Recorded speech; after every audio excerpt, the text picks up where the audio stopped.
Okay, so I just got to figure out, like, if life is set up as basically a series of processes, right? Like everything you do is a process. When you wake up in the morning, you have a process. You actually have a formula about how you get ready in the morning, and that is your routine or your ritual or whatever you want to call that. And this is how you ensure that you are, uh, you know, ready for a great day, right?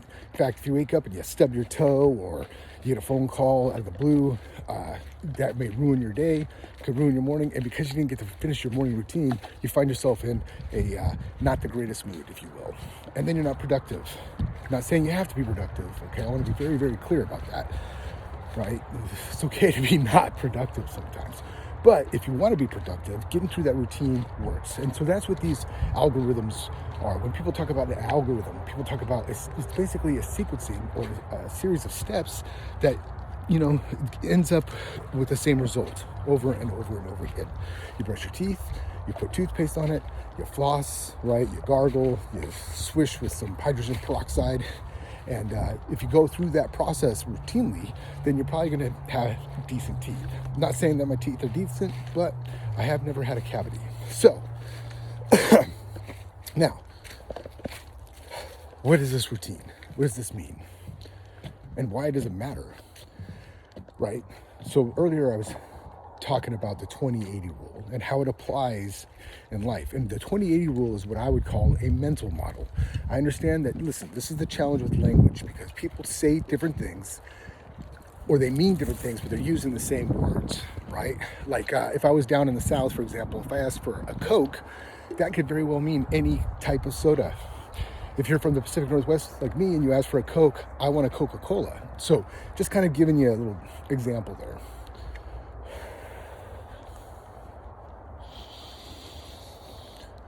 Oh, it's nice out here. It's so nice out here right now. Here, give you a little view. This is where I'm at. This place is called Frog Pond. Pretty nice, huh?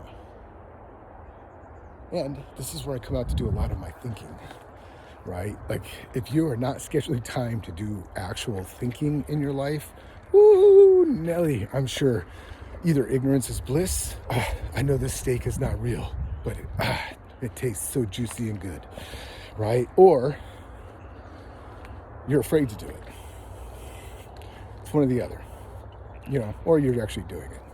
But my point being here is, as I come out here, I think about things. I think about my business. I think about my processes. I think about the way I live my life and what my life means. And for me, personally, and I actually think this is the goal that everyone is actually striving for, is I'm looking to live a life of fulfillment. I want to be on my deathbed as I'm getting ready to expire to the next phase of whatever my existence happens to be.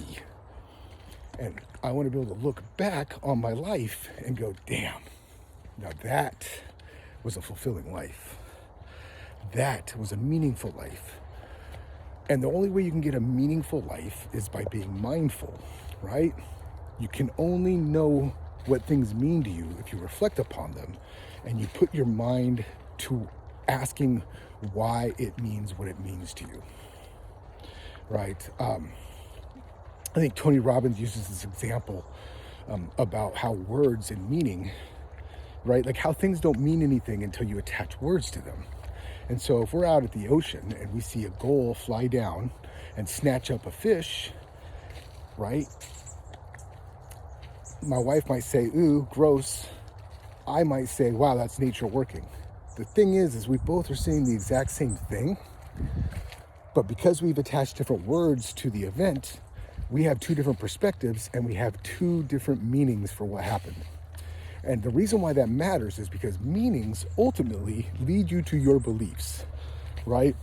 If someone comes in, I'm sure we've all been here, significant other, friends, children, whatever the case may be. But we find ourselves in this scenario where the other person doesn't react exactly the way that we want them to, or they're behaving a little weird. They seem off. And for most of us, I'm going to hallucinate here, we think that we did something wrong. So all of a sudden you're wondering, what's going on? What's the deal? And in reality, that person didn't even realize they were doing it. There's nothing really going on, or they're thinking about something completely different. It has nothing to do with you at all. right? Two different perspectives. We see the same incident. We both attach words to that incident. We both have different meanings, different perspectives. And that's how we all live in this world, right? With respect to how we behave, right? The catalysts of action. What are the catalysts of action? Have you ever thought about that? Like, have you ever asked yourself, why do I behave the way I behave? Why do I do the things I do? Like, it kills me.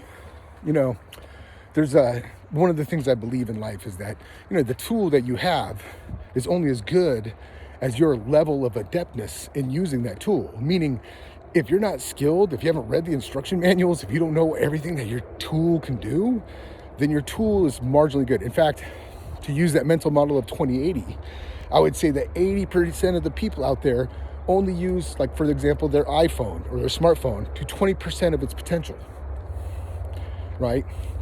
And if that's true, man, oh man, you know, wait until we start catching up with that. I'll be excited about that, right? But anyway, getting back to what I was talking about, which was this idea of catalysts of action.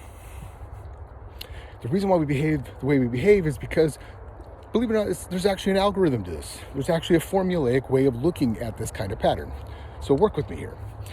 So you have your behavior, meaning you're doing something. Now, if you're doing something, that behavior is going to be pushed or incited or, what's the word I'm looking for? Pushed forward. The behavior manifests itself as I guess you could call it the cause. The cause of it is because of some belief, right? Some belief that you have in your head. By the way, cause and effect is an axiom of life, right? It's a fundamental truth. We live in a cause and effect world. And so your behaviors are the result or the effect of the cause, which in this case is the belief. Well, where's the belief coming from? The belief in itself is an effect, and that effect is caused by your values. Have you ever actually sat down and figured out what your top 3 values are in life? Your core values? Like when I was in the Air Force, we had 3 core values. It's been a while, so let's see if I can remember. Integrity first, service before self, and excellence in all we do. That might have changed since the time I was in, but those were the core values. And my personal core values are passion, balance, and commitment, right? And I fail at those quite often, and I'm persevering. Those are what I value. And because I want to feel those particular values, I want to feel like I'm committed. I want to feel like I'm passionate. I want to feel like I'm balanced. Because those are the targets that I am seeking in life, all my behaviors start being geared towards meeting those values. And those values are the effects of needs, human needs, right? Maslow's hierarchy, Tony Robbins' 6 human needs, which this is the one I personally subscribe to. I just like the way that works. It makes sense to me. And so that's what I'm going to talk about now. So what are those needs? You have 6 human needs, right? 6 human needs. The first 4, I believe Tony describes them as the needs of the personality. And the last 2 are the needs of fulfillment. What does that mean?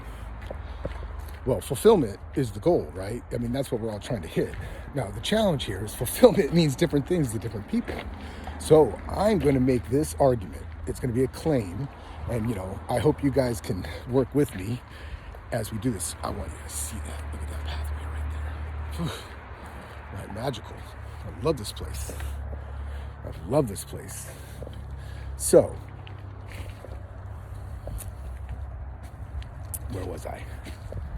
Okay, we're talking about human needs. Oh, human needs psychology. That's the one that I subscribe to.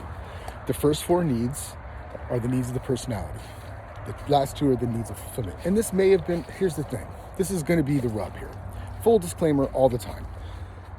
The challenge with hearing what other people have to tell you, and this is the irony, right? The reason why people pay other people is not for stuff, right? I mean, we buy crap all the time, right? At least here in the United States, like we can buy some shit, but most people are out there spending their money because they want to hear other people's insights, distinctions, They want to understand how to get from where they're at now to where that person is in their life at that point, right? Like, so if you're doing, working with Dean Graziosi or Grant Cardone or any of these other ones, right? Brendon Burchard, any of these other, I would call them industry giants at this point in their particular niche. If you're following them, it's because you want to be where they're at. If you're following me, if you're listening to me, if you're listening to what I'm saying, it's because at some level, you want to think like I do. You like the way that I look at the world. And that's ultimately what we're all paying for. Because even though all those guys have money, even those guys are all quote unquote successful, when they die, I'm almost going to guarantee that every single one of them to a T is going to die feeling fulfilled and blessed in their life because they've helped so many people. Not because they made millions, probably billions by the time it's done, dollars in revenue. You know, and so what are these 6 human needs? The first one is called certainty. Now, here's the beauty of it, right? Transformational vocabulary. Having a large vocabulary gives you the ability to see through the veil of a lot of things. So when I say certainty, words like comfort come to mind, right? Like words like resolute, what's something else? Secure, right? Security. All those things come to mind when I think of certainty, right? And that is a human need. If I was not certain, right now, I'm walking on dirt, right? Look, you can see the mud up there because we've had lots of rain. If I was walking there and I was not certain that the ground was solid, am I going to be as resolved to take the next step, right? Because I do not have 100% certainty that the ground is not going to give way to my weight when I step on it, I'm going to be more hesitant to step on that spot. In fact, I might test it with my toe, right? So certainty is one of our human needs. It is a need that we must satisfy in order to be able to survive with any kind of sanity in the current life. The second need, ironically or unironically, depending on how you want to look at it, I guess it's not, because it's a continuum. It's uncertainty, right? It's the exact opposite. What happens when your day is exactly the same over and over and over and over again? The relationship you're in is the exact same way it was over and over and over and over again, right? The monotony of it all gets you. The mundaneness and sheer boredom that attacks you forces you to go out and do something different. In fact, you see movies about it all the time, right? The upright business guy, the little professional doing his stuff, always on point, always doing his stuff, has one bad day. What's he do? He goes out with the friends, right? They go out to the bar, they go to Vegas, they do whatever they do. They go out so they can change up and give that person some variety, some uncertainty in his life. In fact, they tell him all the time he's playing too safe, okay? Now, what's cool is this is a continuum, right?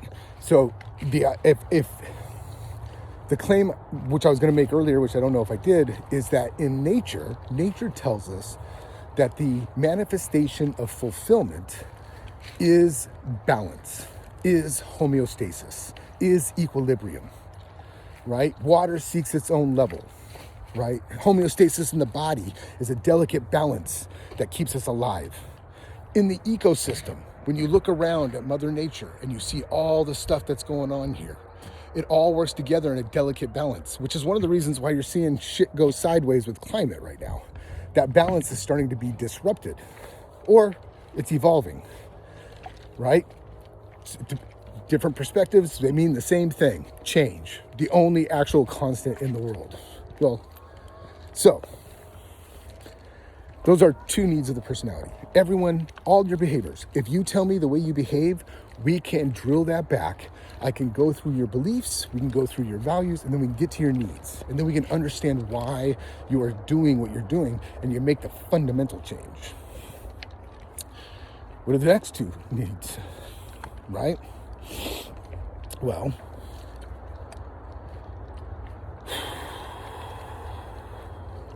sorry. Not in the best of shape. I need to get back into shape. I have a deviated system, some breathing issues, all kinds of crap. Sleep apnea, and it's probably all weight related, but as you can see, I'm a bigger dude, but I don't think well, anyway.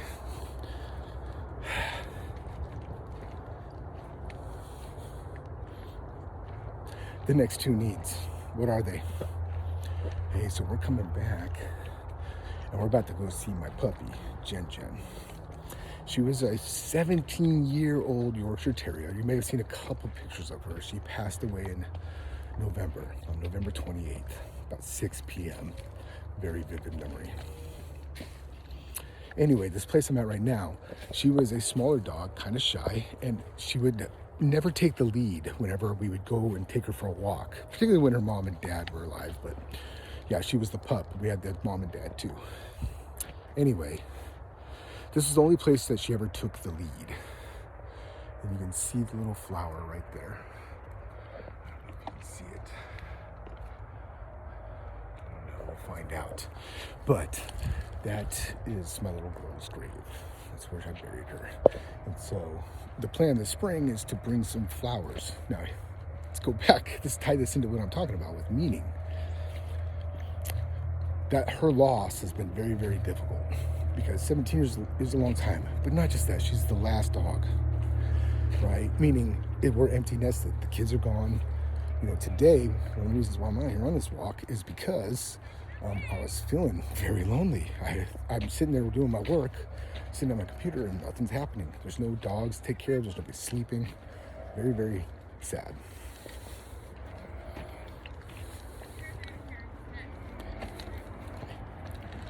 Good luck. You never know.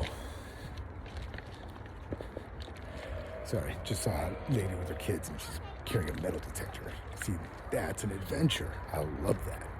Anyway, see, I don't know if they do that all the time. Maybe they do, maybe they don't. I have no idea, but regardless, I love it. So